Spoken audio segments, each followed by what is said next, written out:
Now, as of posting, my car has almost 284,000 kilometers, which is 176,000 miles approximately.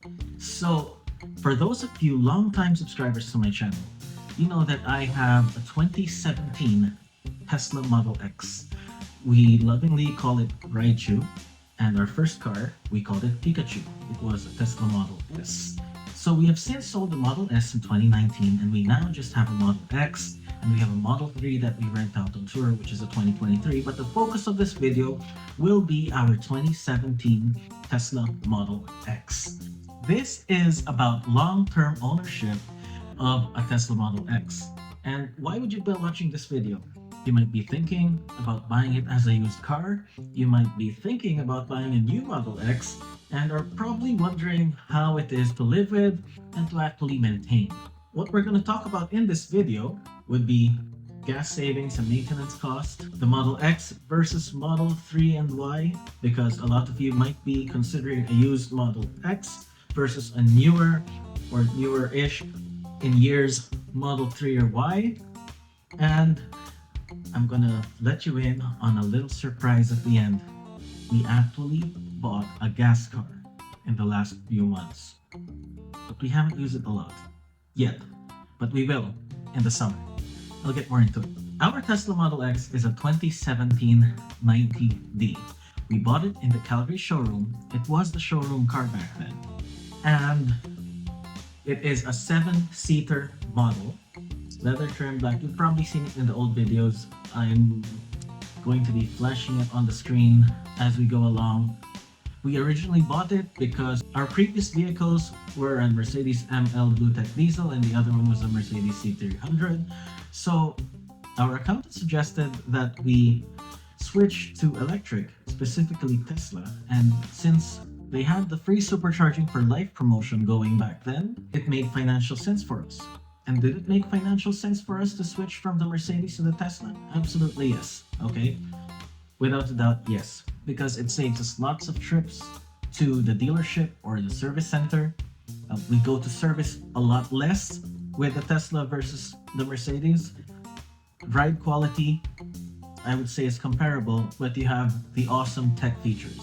So our 2011 Mercedes-Benzes, they were stuck in 2011, but our 2017 Tesla Model X, it continuously updates whatever the new cars know and learn, our car gets to learn. So we do not have the itch to switch to a newer car, and I would consider our car is as good as a new one. Yes, I know the range of the newer one is longer, and if you're buying a newer one, you will get the longer range. But for us, the 90D is more than sufficient for our daily needs. When it comes to daily use, one charge is more than enough. We barely use half the charge in a given day. I am a real estate agent and my wife is an insurance advisor. So we both use the car and we go to client appointments. So it's easy for us to hit 100, 200, 250 kilometers in a day going around the city for our appointment. On longer trips, we benefit from the free supercharging for life using the supercharger network. We have a CHAdeMO adapter, but the use is very limited because the Tesla supercharging network has expanded since the time we got the car.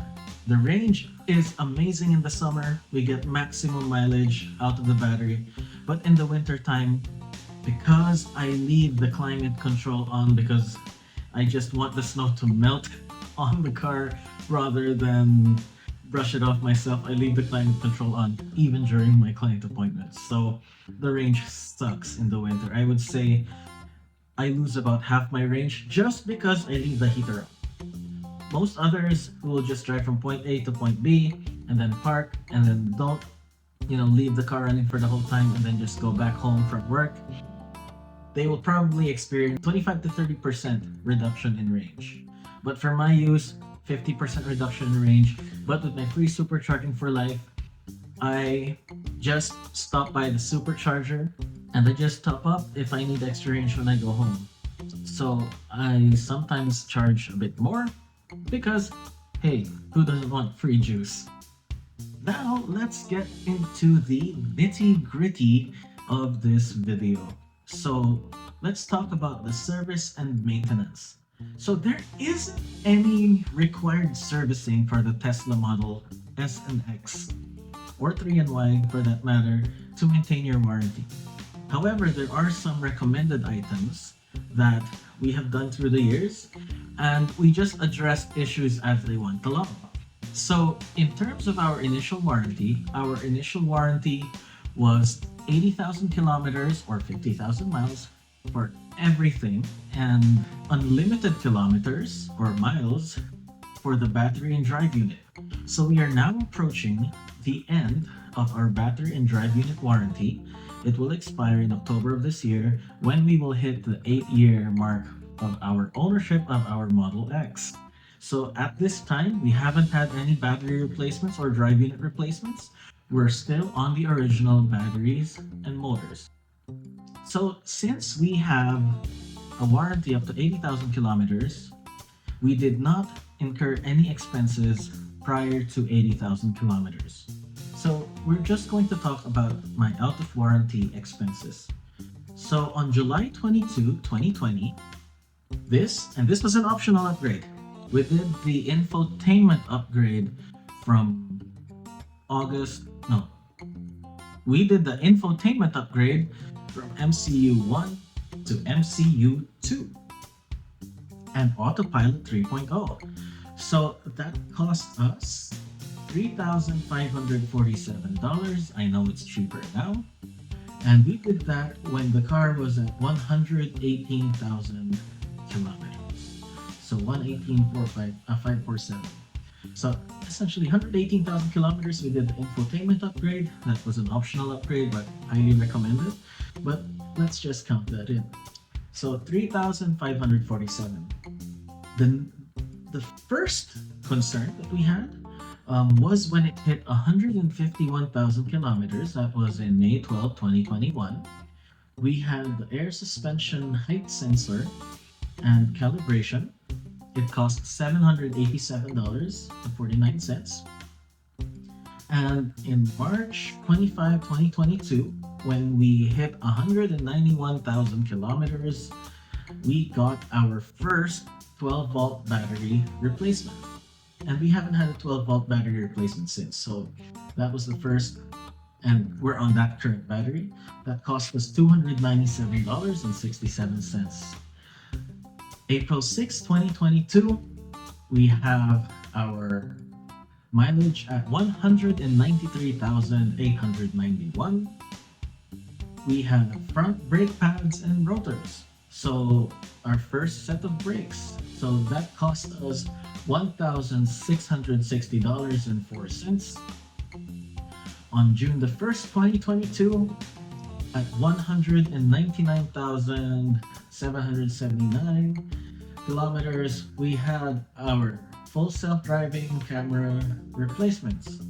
So that was free because we did purchase FSD. So I did not include that because it's optional.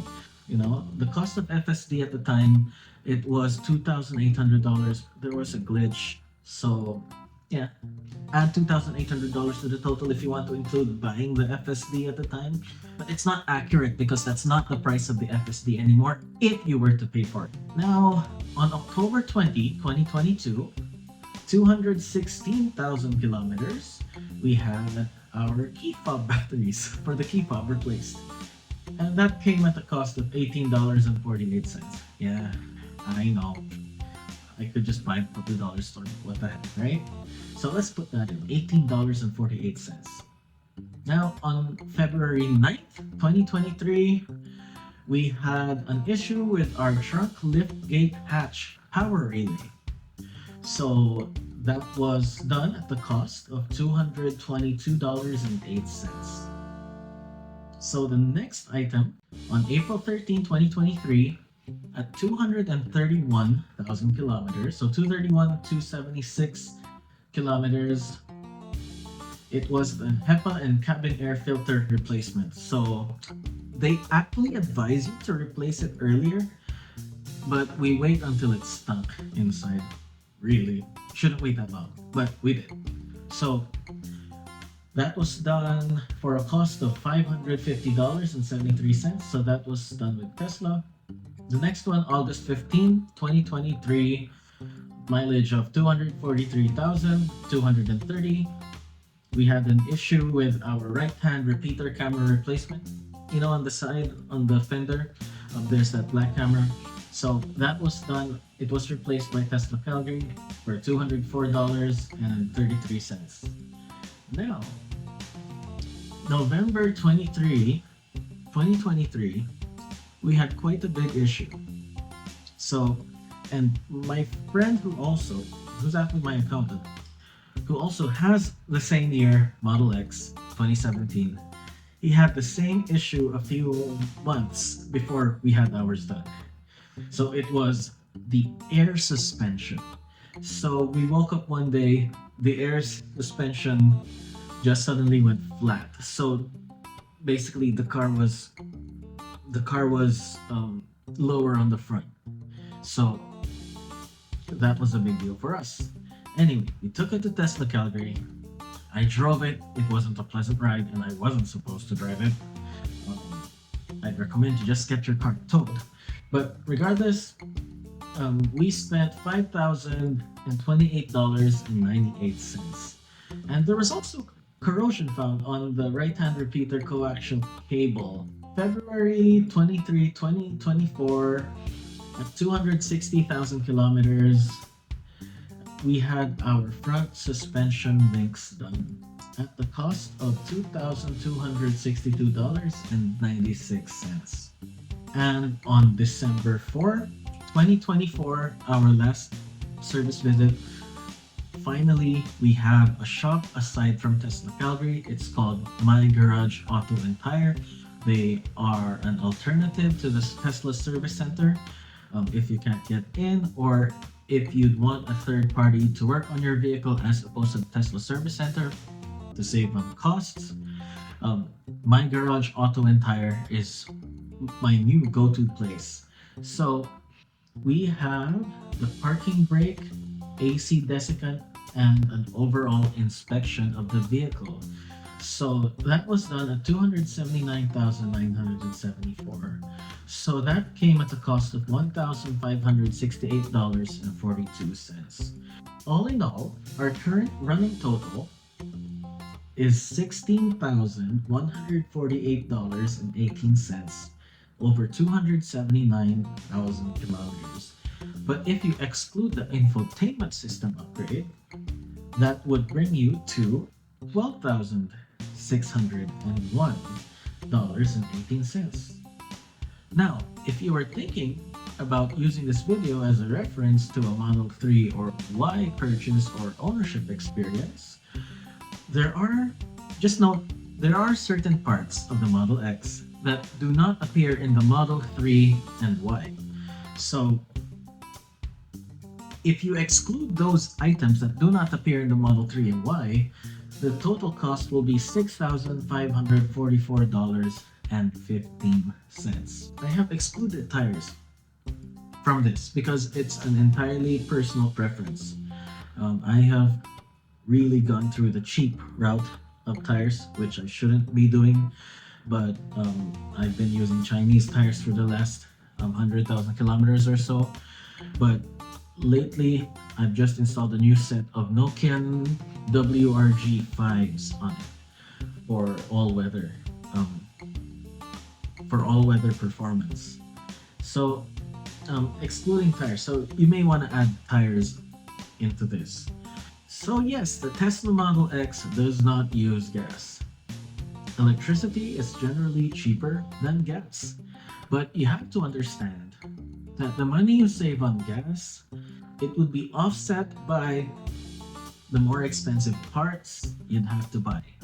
And if you live in a city without an independent shop, you are reliant on the Tesla Service Center, and just like, taking a regular or another make of vehicle to the dealership, you're going to pay more for the service versus taking it to an independent shop where you're able to save more. Over time, the Tesla Model X gets a bit pricier in the beginning because there's warranty.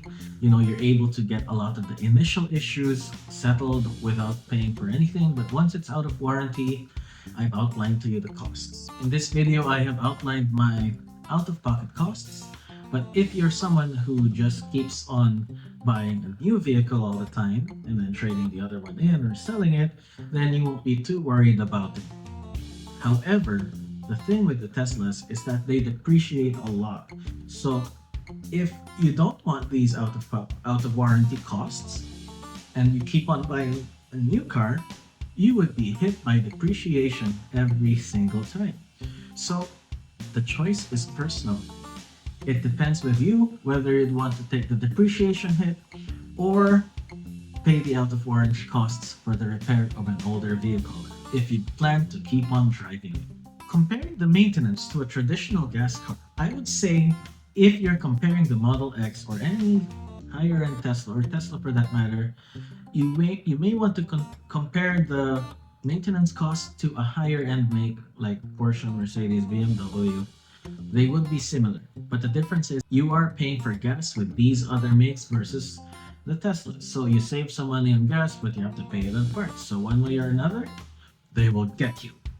For a budget-conscious buyer, if you were attracted by the low sale price or low asking price for Tesla Model X, understand that because it is an expensive car, it's very complicated, lots of things go wrong. I have just been lucky that I haven't had any issues with the Falcon Wing doors, unlike other people who have had issues with the Falcon Wing doors. That will be a costly repair. Another common repair I've seen that could be expensive is the seats. A seat can go $5,000 to $7,000 just for one seat. Just be aware of what you're getting into. It's a great car, but when something does go wrong, the parts are hella expensive. If you are a budget-conscious buyer looking to get into a used Tesla, I personally recommend a Model 3 or Y over the Tesla Model X, just so that you will not spend as much on parts replacements when they do inevitably go at the end of their service life. My verdict on Tesla Model X long-term ownership is that the Model X is a great car. I'd love to keep it for the long term. Free supercharging for life is great if you actually get to use it a lot. The folks at Tesla have been always trying to convince me to switch our Tesla Model X to a newer model, and they told me not to sink any more money into it. But after seeing how much the car depreciates after a year, I'd rather just pay for the repairs as I go along rather than take a surefire depreciation hit. If I had to do it again, would I buy it? Well, that's a loaded question. Back in 2017, we did not have a Tesla Model Y yet. We only had the Tesla Model S and X, and for our purpose, the Tesla Model X suited our needs. So if I have a boat, I have a jet ski, which I needed to tow in the summer, and we have family and we needed the 7 seats, so the Model X was logical. But now, given the choice between a Model X and a Model Y, the cool factor, the Model X, it's still cool after nearly a decade of production. But in terms of practicality, the Model Y is a much more practical bike than the Model X. That's for sure. Would I be buying a Model X?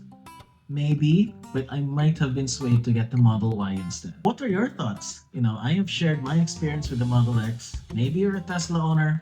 Let me know in the comment section below on how your ownership experience has been. If you have any other questions, let me know in the comment section below as well. Earlier in this video, I told you that we bought a nice summer gas car. I'd like to open this up for discussion. What do you think about the Model X as a used car buy? Now that you have learned from my ownership experience and some other YouTubers' ownership experience and maybe some of your personal contacts and friends, let me know in the comment section below. Hey, that should be it for today's video. I hope you liked it. If you found it helpful and if you are buying a new Tesla, we have our referral link in the description below. You know what to do. Like, comment, subscribe for more, and I'll see you in the next video. Thank you for watching. Bye!